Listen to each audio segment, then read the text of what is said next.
the exit of the joint venture by Fonterra. Vinita Bali, the CEO of Britannia, joins us. Thanks very much, Vinita, for joining us. First, the financials. What's the kind of money that Britannia has to pay to buy up Fonterra's stake? Well, as you know, we signed an agreement this morning. It still has to be approved by the Reserve Bank. And basically, the Reserve Bank approves the valuation. So I'm afraid I'm not going to be able to give you any numbers till that approval comes through, which is expected in the next few weeks. All right. There is another agreement that was signed, not by the company, but by the promoters of Britannia, Wadia and Danone. There is still one part of that, or some parts of that, which is material to Britannia and which Britannia investors would like to know. What's the status of Tiger brand internationally? Internally, of course, domestically, Britannia owns it. Who owns the international brand of Tiger? Well, that is something that we are working our way through. Tiger is a brand that was developed by Britannia and is owned by Britannia. And Britannia and Danone have come to an agreement on the use of Tiger. And we will continue to use it wherever we are using it. Vinita, just from an operational perspective, exactly what was Danone bringing to the table? Was it supply chain? Was it distribution expertise? I guess my question is, I know the stake's gone, but what parts of the puzzle do you have to now refill, which is either yourself or get a partner? And are you thinking of getting a partner at this point of time? You are talking about dairy, aren't you? Yes, yes. You're talking about Fonterra, the deal we announced this morning? No, my question was related to Danone, actually. My question was that what parts of the puzzle, with Danone's withdrawal, what parts of the puzzle do you need to fill up yourself operationally? And will you fill it up yourself or find another partner to fill those things up, whether it's supply chain, distribution, what have you? Frankly, there are no parts of the puzzle that need to be filled because Britannia is a company that was being run by the management of Britannia. And whatever is required by way of technical competency or any other competency is something that the management of Britannia was working with and dealing with.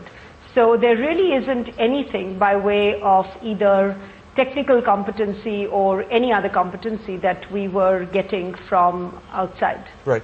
Vinita, the market experts have a feeling that, if I can use that term rather colloquially, barbarians at the gate, that there are enough competition which is knocking in your businesses and that Britannia at some point will need a partner to go ahead and, whether in terms of product profile or what have you.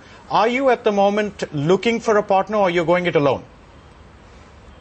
Well, as you can see, we are going it alone, and even in the case of dairy, which we announced this morning, we really believe that Britannia's future growth and expansion is going to be in the two significant areas where we are already a player, that is bakery as well as dairy.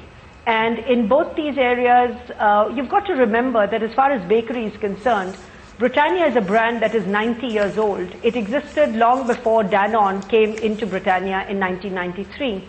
As far as dairy is concerned, we signed the joint venture with Fonterra in 2002. And a lot of the products that were developed as part of our dairy portfolio were products that were developed for the Indian market in India.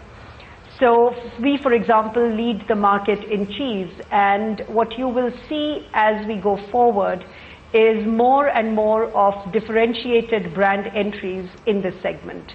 So our path to growth is really going to come from the two vectors of bakery as well as dairy.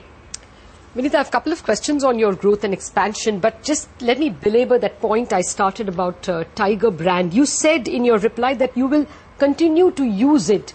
Now, what exactly does this mean? Will Britannia be getting the revenues in all countries where the word Tiger is used for the biscuit brand, even where perhaps Danone will be the dominant marketer? Is that brand yours, and will you get all the revenues and trademark gains due to it? Yeah, let me put it very simply. Tiger is a brand that was developed by Britannia and is owned by Britannia, so we will continue to use it.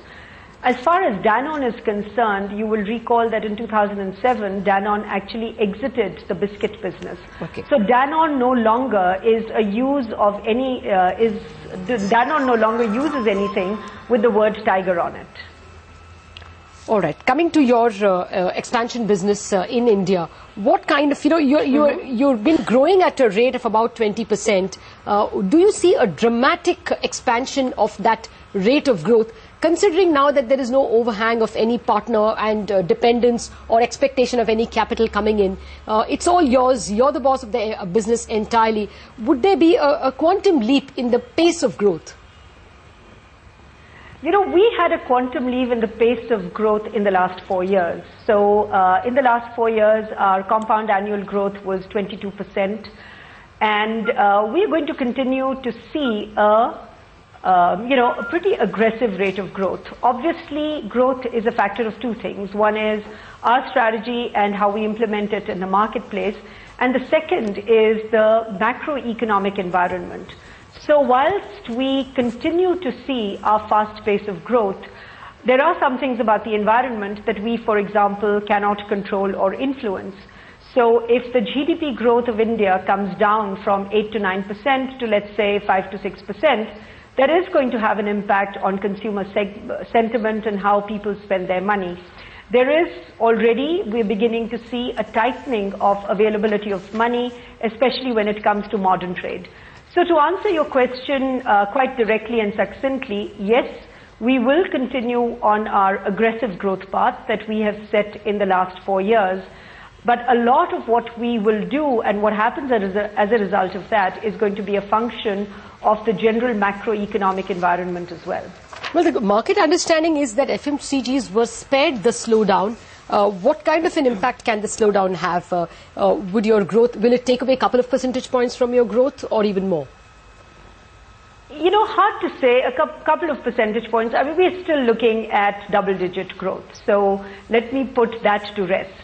And now, will it be 22, 20? Sorry, yeah, please go ahead. So what I'm saying is it still will be double-digit growth. Now, whether it continues to be in the 20s or is a tad lower is something that we will have to wait and watch. Certainly, FMCGs have been least impacted. But, you know, when there is less money to spend that people have, then they become far more cautious about where they spend and how they spend. Will you have to loan money to pay up Fonterra? Will that mean that interest expenses will be higher in the current year? No. We don't have to loan any money to pay up Fonterra. I'm talking about consumer spending. Okay, no, I get your point. Yeah.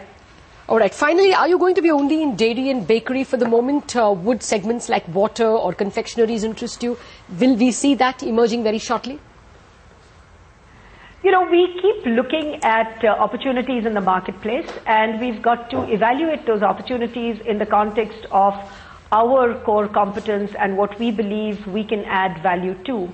And in that context, right now, as far as food is concerned, we are sticking to our core competency in bakery, where we see a lot of growth. For example, we've seen our bread, cake, and rusk portfolio quadruple in the last 4 years. We've seen our biscuit portfolio double in the last 4 years. So we continue to believe that there are several opportunities for growth in bakery, which includes not just biscuits, but also cakes and rusks and bread. And we believe that we can profitably enter new segments within differentiated dairy, which is what you can expect to see from us over the next few months. All right, Vinita Bali, we do appreciate you joining us today with all those details. Thanks much. Thank you. Okay, Nita.